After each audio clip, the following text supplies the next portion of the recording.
the saying about it takes a whole village to raise a child, Dr. McMillan exemplified that in the work that he did, working with higher ed, the public school system, the family, and the community, and doing that through the Black Family Conference and bringing in speakers that many people would not have exposure to in Louisville if it had not been for his work.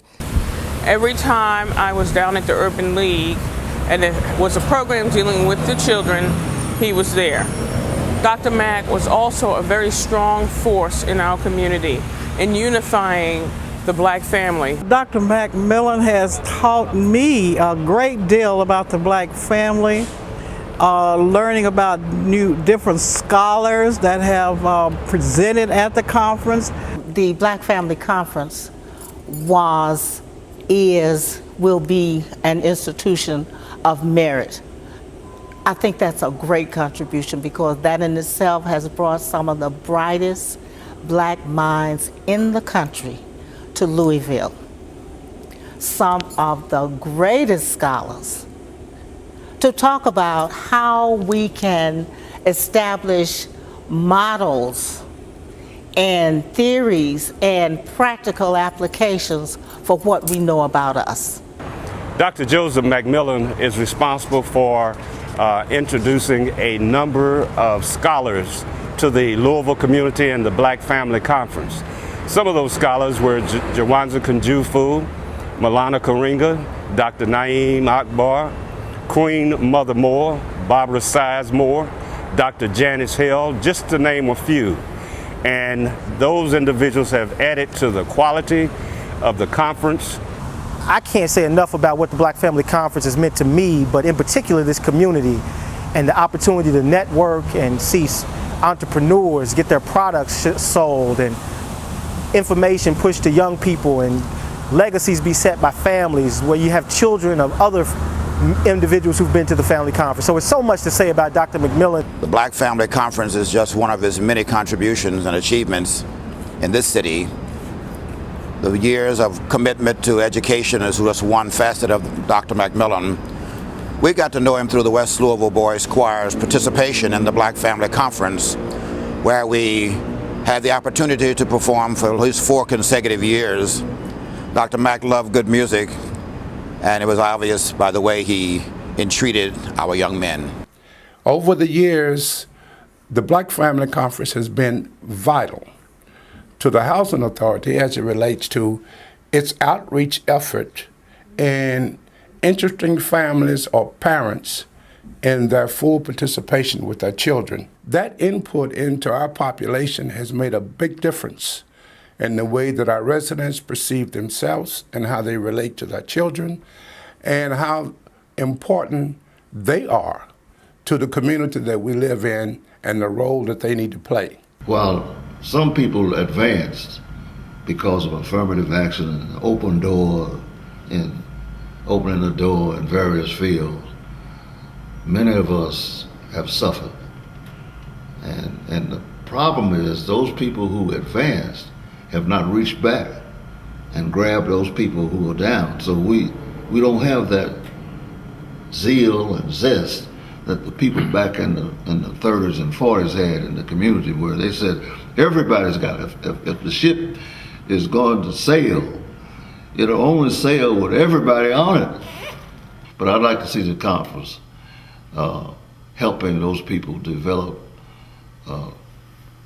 practitioners and workers in the community that could go out and make sure that we got all our people involved.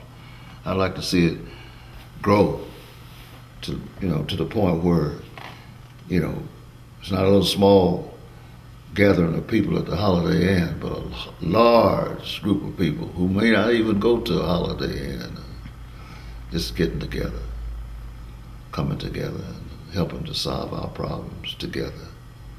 He was the very manifestation, he was the very essence of what it really means to be a man and a warrior who is committed to loving all of those who somehow he represents.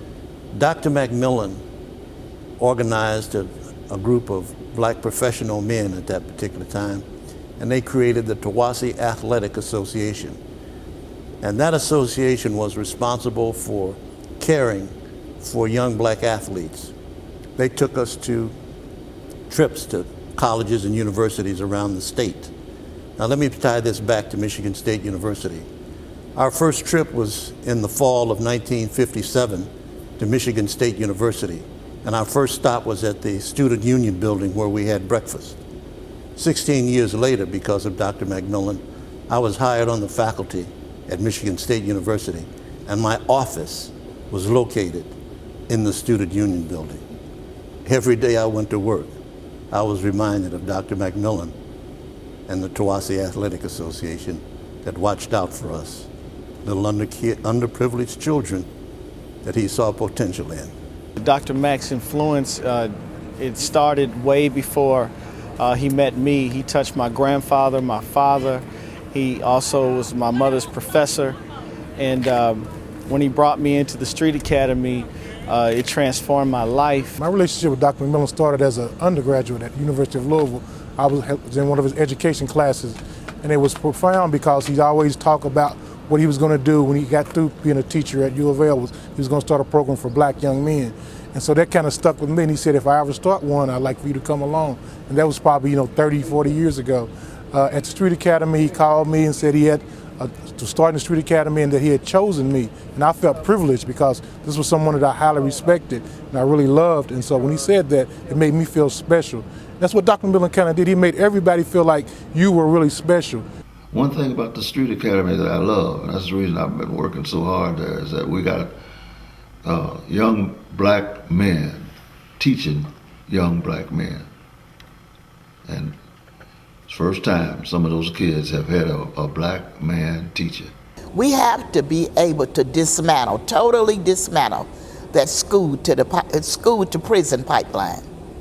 And I think that with that Street Academy, that's the goal of the Street Academy, is to totally dismantle that school to prison pipeline. The Street Academy is trying to build academic and social skills of young black males who are having difficulty in the school, most of whom are below grade level in the major areas academically. But not only that, but to teach manners, to teach how to say thank you and excuse me, pardon me, thank you, which many of our kids don't have. Nobody's teaching them adequate manners, how to be good men, how to stand up, how to help your community, how to go to grocery for the old lady down the street, how to sweep the sidewalk, how to shovel the snow. That's the Street Academy. The goal of the Street Academy is to develop is to really try to rectify the wrongs that these kids have built up in their minds. I am Dr. McMillan's baby granddaughter, as he affectionately called me. When I think about my grandfather, I have childhood memories of just the fond times that we had here in Louisville, and as I got older, I really started to appreciate all that he has done for his community, for his family, and just really appreciated the character that he had as a man. And as I became a woman, I understood what a man was and what I should look for in a man, and I constantly kind of looked and compared them against my grandfather. I love my father, I love my uncles, all of them have a very special place in my heart, but my grandfather was kind of my first love, and as I got older, I really just appreciated the character, just such a strong character of a man. Papa always valued education. That was very, very important, and that's something that he always emphasized with his family, whether that was his children, his grandchildren, or his great-grandchildren. He always emphasized the importance of education, but also just having a strong character and being a person of your word. He was very, very concerned all of his life, one, about excellence, but excellence within education and whatever you did. He was totally committed to education. My papa was a great man, and He cared about a lot of things, and education was one of them. I remember when I would always go to his house and he'd say, "How are your grades?" And I'd say, "They're good." And my parents would try to always give him a copy of my report card and my brother's report card. And for every A we got, he'd give us $10. And for every B we got, he'd give us $5. And he also cared about praising the Lord and doing what was right. You know, I just see Dr. Mack as just a sterling example of excellence, commitment, someone who, you know, is the very essence of self-knowledge, self-love. I think about all the periods that was probably placed after his name. Dr. McMillan, it's over, you should retire. But there was always a comma. It was more to come. And even at the end of his life, it's still a comma, because I'm not finished. And generations after me are not finished. And really, when we think about it, that's what life is about. It's not really all about you, but it's about the impact. And this man even did it after retirement. That's incredible, because a lot of people now retire, and it is about them. But he retired thinking, how can we make our people better? How can we make our community better? Dr. McMillan was one of God's chosen people. God uses just ordinary people, and that's what Dr. Joseph McMillan was. A teacher to his heart, a historian with passion, and a leader with zeal. And as I have shared with many before, the only way a person can do all that Dr. Mack has done is that the Spirit was in him and guided him all the way. God bless the memory of my good friend, Dr. Joseph McMillan. In a world where so many people are self-centered, in a world in which so many people are egomaniacal, in a world where people only think about themselves, Dr. Joseph McMillan was a man who was a person who empowered other people. He was a power-able man. He took his strength, he took his resources, and he used them to bless other people.